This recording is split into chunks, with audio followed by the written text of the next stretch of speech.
Well, God bless you. We want to welcome you to In the Blender with Brandon and Madeline Hyman. Good evening, everyone. And I tell you, we're just so excited to be with you guys on this evening.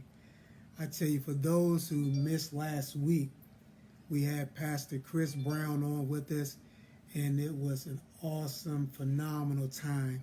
I tell you, he shared some nuggets. So listen, if you missed last week, you want to go to either our Facebook page or our In the Blender page and view last week's broadcast in its entirety.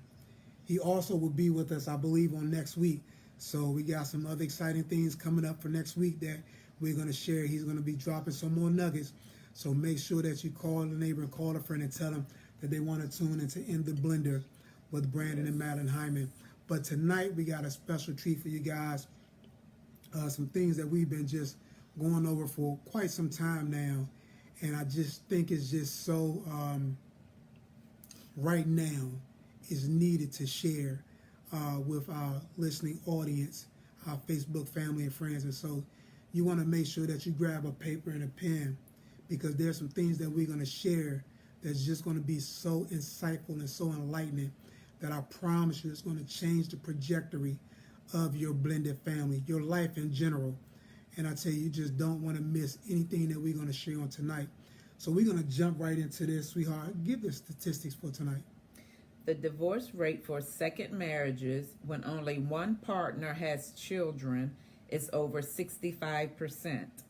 When both partners have children, the rate is over 70%. Wow. So the divorce rate for second marriages is over...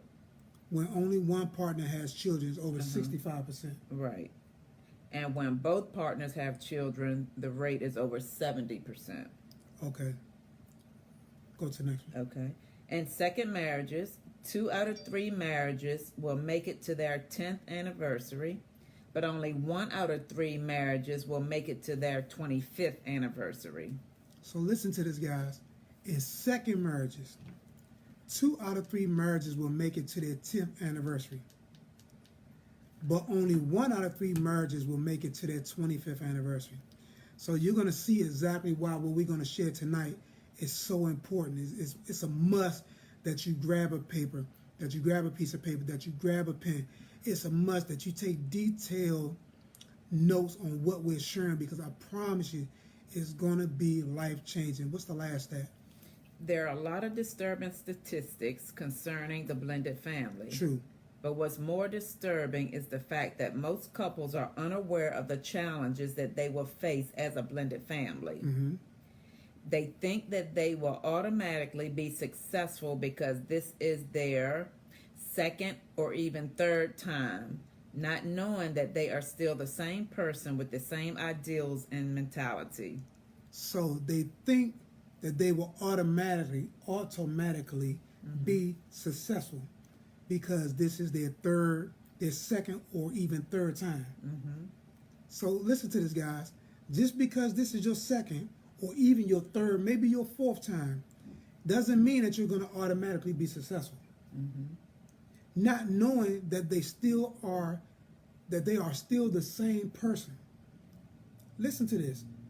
If you're still the same person with the same ideals and the same mentality, insanity is doing the same thing, expecting what? Different results. Expecting a different result. So how can you think that you're going to be the same person with the same ideals and the same mentality, but you're going to get a different result? It's apparent that the common denominator, in some cases, not all, is you. So if you being the common denominator, then it's important that there's some things about you that you got to change. Right. There's some ideals that you have to change. There's a mentality that you have to change. And so we're going to talk about your past does not have to dictate your future. Your past does not have to dictate your future. I'm finding out, guys, that too many people in a blended family are living out their past through their current families.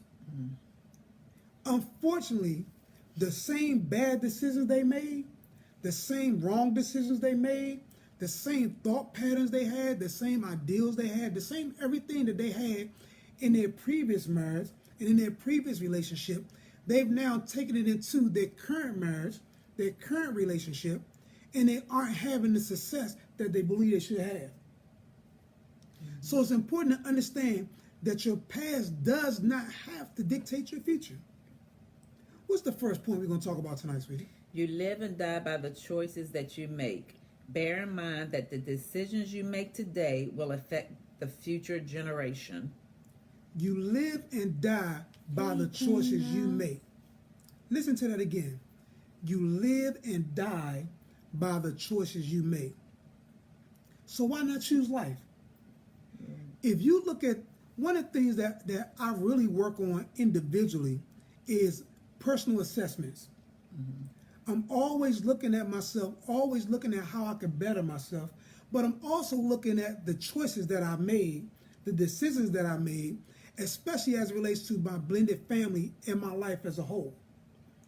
And I'm making sure that I'm not continuously making the same bad or the same unwise decisions, because if I continue to do those, then I'll continue to get the same depth out of what I'm looking for. Right. And so it's important to understand, number one, that you live and die by the choices you make. Then you have to bear in mind that the decisions you make today will affect the future generation. Not only generation, but generations. Yep. Apostle always says this: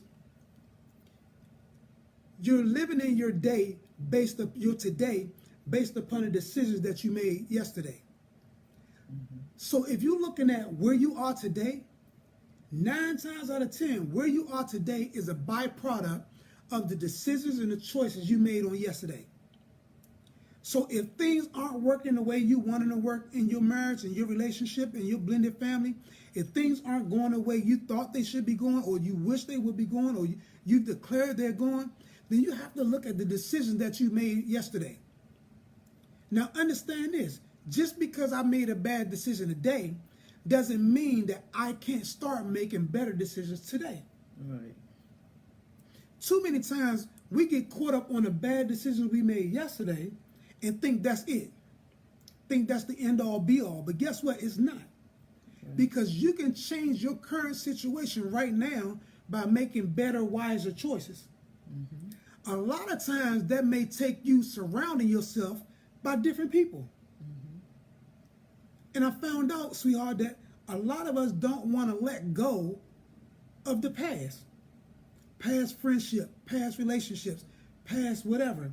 Because we're afraid to see what the future holds for us. And so in order to get better, you first of all got to know better, but then you got to begin to do better. That's right. So bear in mind that the decisions that you make today will, not might, not have a possibility, but they will affect the future generations. Just look at your life right now. Look at the struggles you have. Look at the things that you seem like you can't move beyond. And then think about your grandfather or your grandmother. Think about your mother or your father. Think about the decisions that they made, the things that they've done. And just wonder if you're going down that same path. Right. A lot of you guys hear stories that I've shared about my family, and my parents, they know I've always talked about it. It's not a secret. But my father was a Rolling Stone. Wherever he laid his hat was his home. But he's still living. Thank God he decided to make a choice and a decision somewhere down the line that now begin to change the course of generations. But there was one time early on in his life where he didn't make good, wise choices and good, wise decisions. And guess what? Those same choices, those same decisions begin to follow me as I got into adulthood. Now, Apostle always says this, and I call Apostle, that's my pastor. He always says that there are generational curses, but then there's generational choices. Now, when you accept Christ as your Lord and Savior, the generational curse has been destroyed. Right. But that doesn't eliminate the generational choice. Right. And so understand something, guys.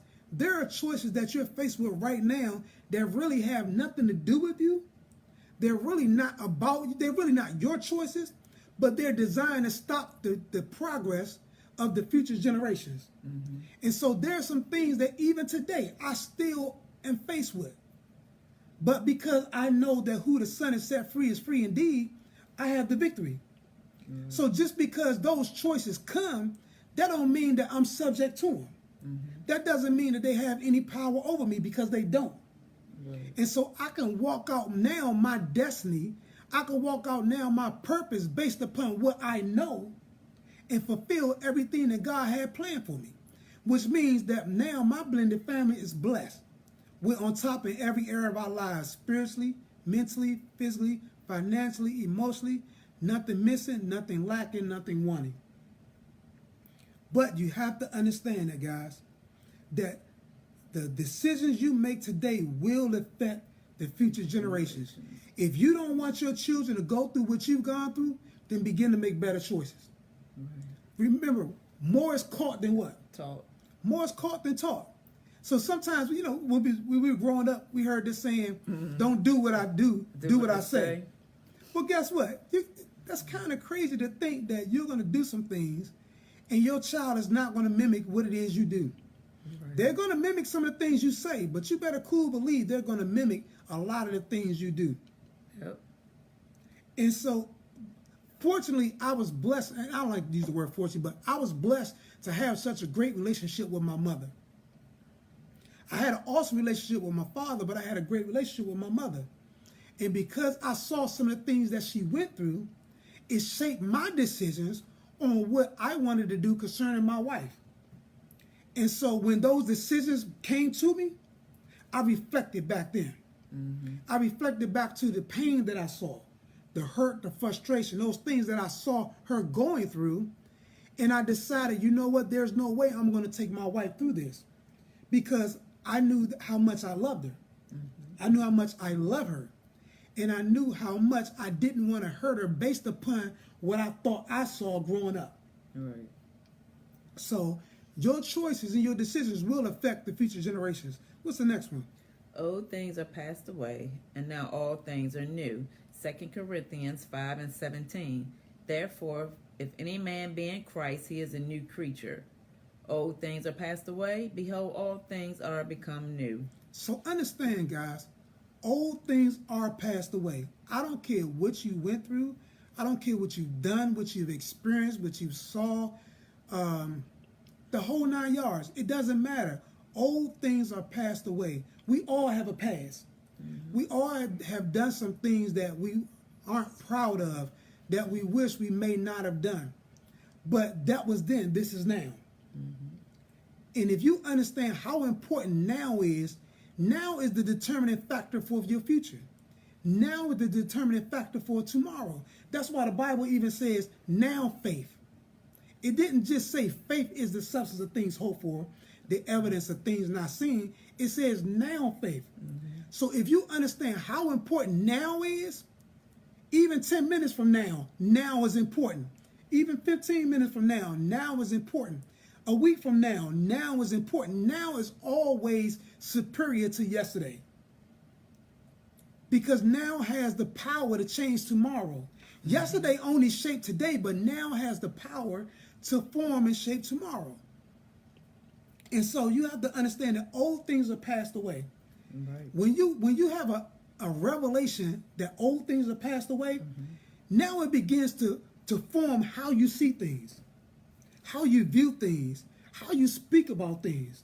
Mm-hmm. There were some things that we went through early on that now we don't deal with it. Why? Because there was a now in our past that we decided we weren't going to go through that anymore. Mm-hmm. That we decided we weren't going to say that anymore, and we weren't going to think that way anymore, and we weren't going to be that way anymore. And because we made a now decision in our past, it formed our now present in our future. So it's highly important, guys. Write this down. I'm telling you, you got to put this before you, because you guys are going to be faced with some things that you dealt with in the past. And if you don't understand that right now, we're not that same couple. We're not the same couple that used to argue about every little thing. We're not the same couple that used to fight about everything. Because some of you guys are doing that. You're fighting about everything. You're arguing about everything. You're shutting each other down. You're belittling each other. But when you understand that old things are passed away, they're truly gone. I truly don't have to be that person. Listen, you can make a conscious decision, a conscious choice right now not to be who you used to be. No, it's just funny because I just think back to sometimes like you can laugh now about some of the stuff, how stupid it really was. Exactly. Give me an Like example. you was arguing, we were arguing over.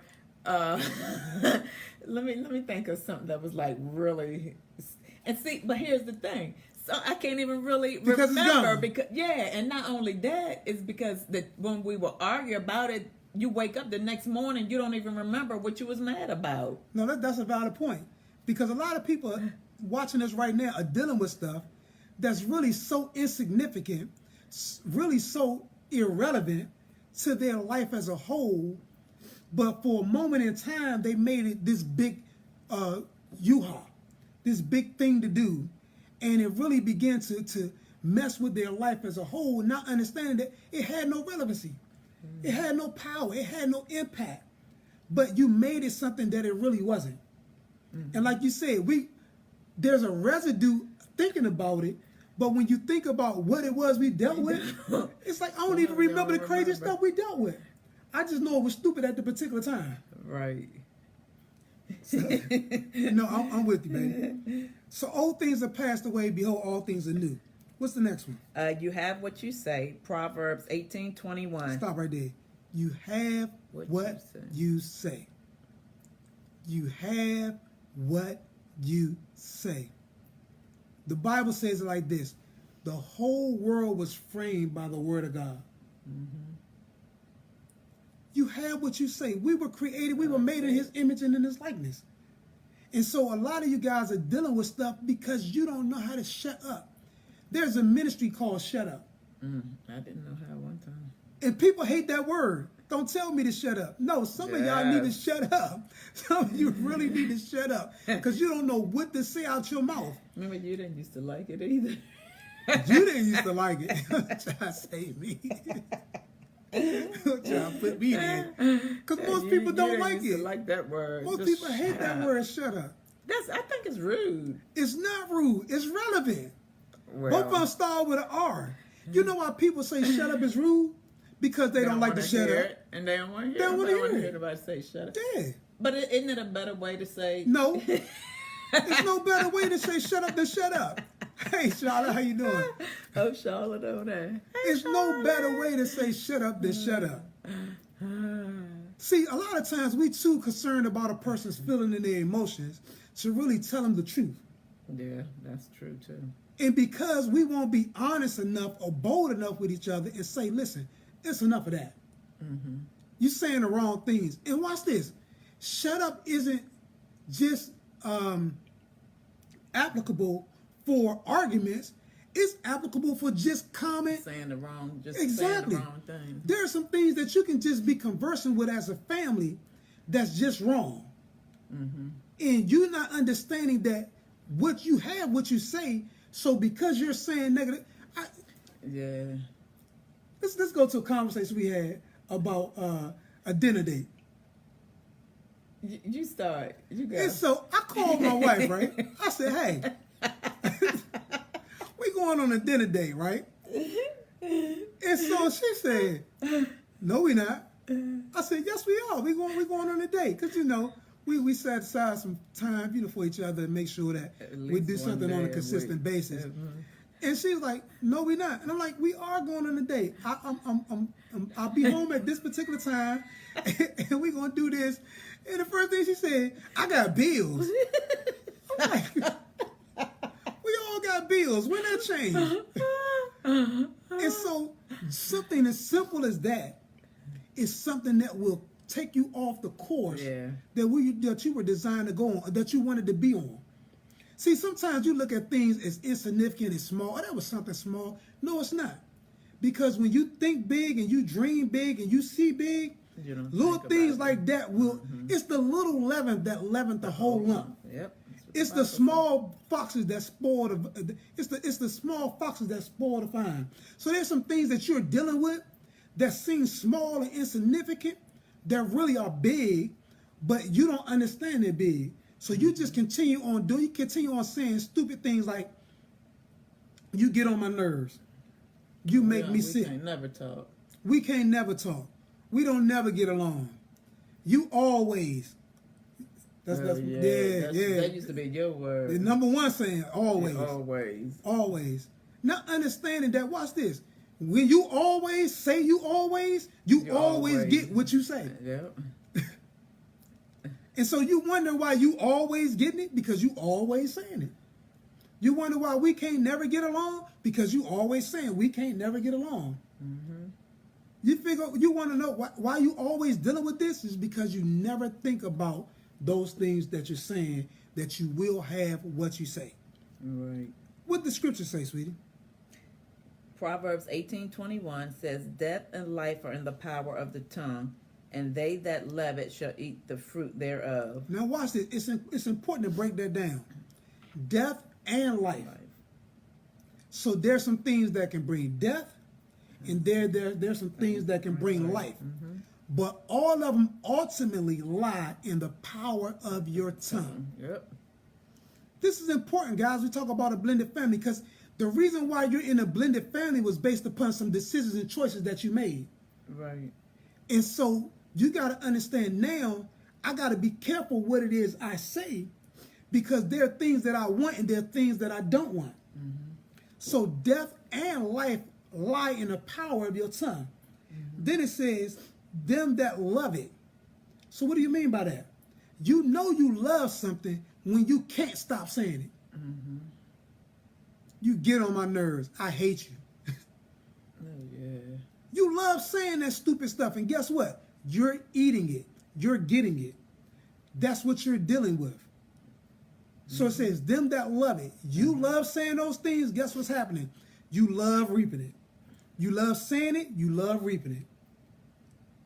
Them that love it shall do what? Eat the fruit of it. There's a fruit attached to everything we say. Hey, Pastor Alfie, there's a fruit attached to everything that we say. So it's important to understand I can't continue to say things that I don't want. Right. I can't continue to say things that I don't need. Or things based upon your situation or circumstance at that moment. Or your feelings. Feelings are fickle. Let me say that again. Feelings are fickle. They will mess you up. And many of you guys are messed up because of your feelings. I don't feel like getting up at 3 o'clock in the morning. I don't feel like going to the gym at 3:30. I don't feel like working out till I'm drenched and wet. I don't feel like that. But I can't allow that feeling to dictate to me what I want out of life. Because what I want is far bigger, far greater, far better than anything that I feel. Mm-hmm. I want that body. I want that look. I want that health. I want that prosperity. I want those things that come along with me getting a healthy body. Right. And because I want that, regardless of how tired I am or how frustrated I am or how angry or whatever, regardless of any of those things, my wants always supersede my feelings. Because my wants are based upon purpose. My feelings aren't. And so it's important to understand that. You have what you say. Death and life are in the power of the tongue. Mm-hmm. Them that love it shall eat the fruit thereof. What's the next one, sweetheart? There must be a change in the way you think. Romans 12:2. Stop right there. There must be a change in the way you think. It must be a change, guys. You're going to have to change the way you think. The way you think will dictate. It would. That's my last point. I'm not going to use that because that's my last point. Oh. But you must change the way you think. Romans 12:2 says what? And be not conformed to this world, but be ye transformed by the renewing of your mind. There's a renewal process that must take place. It's a renewal process that must take place. There's some things that you're thinking right now that you're going to have to renew your mind. How do you renew your mind? Read books. Read articles. Get with people that have your answer and get away from people that have your problem. Get in the Word. Get in the Word. Study to show yourselves approved. All these things will attribute to you renewing your mind. Mm-hmm. Watch programs that are assisting you on becoming a better you, a better husband, a better wife, a better mother, a better father, a better spouse, a better friend, a better lover. Listen, one of the things that we were so adamant about when we first got together, especially when we decided to get married, was self-development. I mean, we were reading books after books after books. I mean, all kinds of books on relationships, marriage, sex, you name it, we were reading it. Because especially me, I wanted to know. I knew that this was my second go around. I knew I shouldn't have did it the first time, but regardless if I should have done it or not, it still was my second go around. Right. And because it was my second go around, there were some things that I knew I needed to improve upon and I needed to learn. And I knew my mind needed to be renewed as related to those areas. Because just because you got things before you, that don't mean they're the best things. Right. I thank God I love my father. This dude is like my number one guy on earth. My number two guy. My son is my number one guy. But my dad is like that's my dude. Like, he knows it. That's my guy. I didn't always get the best examples because he did what he knew. And so what he did, he was limited in his knowledge and his understanding. But I had enough understanding to know that he was limited in his knowledge and understanding. So there were some things that he did I couldn't blame him for. I just had to decide within myself that I wasn't going to do those things. Right. And because I decided, it made our relationship even the stronger, even the better. But I knew that I had to renew my mind because there were some things that he passed on that I walked in. And I knew that if I didn't begin to do those things, you were going to be the recipient of an unrenewed mind or a non-renewed mind. And so it's important, guys. Be not conformed to this world, but be transformed by the renewing of your mind. If you want transformation, I remember growing up, there was a cartoon that we used to watch. I mean, we used to rush on to watch this cartoon, Transformers. Yeah. One of the great things about Transformers, or one of the most profound things that I remember about Transformers, was there were two types of Transformers. We're going to talk about cartoons. You know, you can get a lesson out of anything. But there were the Autobots, and then there were the Decepticons. Okay. Wow. There were the Autobots, and then there were the Decepticons. The Autobots represented the good guys. The Decepticons represented the evil ones. The renewing of your mind is just like the Transformers, guys. All of us innately are Autobots. But there are some things that have molded and made us into who we are that if we don't deal with it, we can become Decepticons. And so we'll walk out that life of deception because we will refuse to renew our minds. One of the saddest things on earth is a man that thinketh he's something when he's really nothing. Too many people think they're something when they're really nothing. What do you mean? You're deceiving yourself. You won't deal with those issues at hand because you think nobody really sees it or you think nobody really knows. But guess what? Somebody's seeing it. Somebody's watching it. Just because they haven't said anything to you yet or just because it hasn't come out yet, that doesn't mean that people aren't aware of what's going on. And even if they aren't aware of what's going on, what's more important is you know what's going on. You know your struggles. You know your shortcomings. You know the things that you're dealing with. And you know that if I don't deal with this, eventually it's going to kill me. So you have to renew your mind. Wow. My goodness. Ooh. Wow. We got some more points. Listen, I hope you guys took some notes. We got some more of this to pick up next week. I don't know if we're going to pick it up next week because I believe we're going to have Pastor Chris Brown back with us to finish out for what we started on last week. But I'm telling you something, this is awesome, guys. You want to make sure that you tune in our webpage. Yeah, it went live today. Our webpage went live today, so we're so super excited about that. You can go to our In the Blender page, and you can take a view at that. Let me tell you something, guys. This thing is exploding. As you can see, there's a globe behind us. We're going worldwide with this message of In the Blender with Brandon and Madeline Hyman. We thank you guys for your support. If you have any questions, any concerns, any things you want us to touch back on, how do they reach us? You can email us at weareablendedfamily@gmail.com.